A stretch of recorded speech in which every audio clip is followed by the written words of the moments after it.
গরুর মাংস কতটুকু এখানে? 4 কেজি।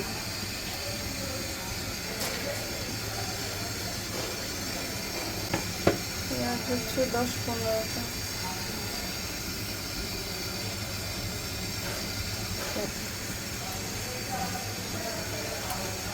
রসুন বাটা 3 টেবিল চামচ, আদা বাটা 2 টেবিল, 3 টেবিল চামচ। মাংস বেশি না, লবণ 1 চামচ, টেবিল চামচ, 1 চামচ,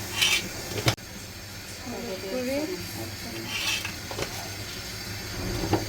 গুঁড়ি 1 টেবিল চামচ, 1.5 চামচ, জিরা বাটা, জিরা গুঁড়ি 1 টেবিল চামচ, মরিচ গুঁড়ি হচ্ছে 1 চামচ, ধনে গুঁড়ি 1.5 চামচ, 1 টেবিল চামচ, 1 চামচ, 1 চা চামচ, হচ্ছে 8-9টার মতো।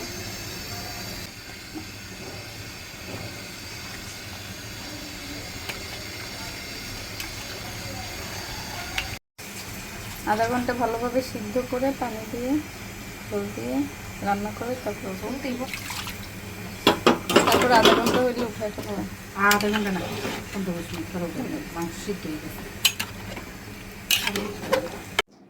সো এই যে আমাদের রান্না কমপ্লিট, দেখেই তো কি মজা লাগতেছে।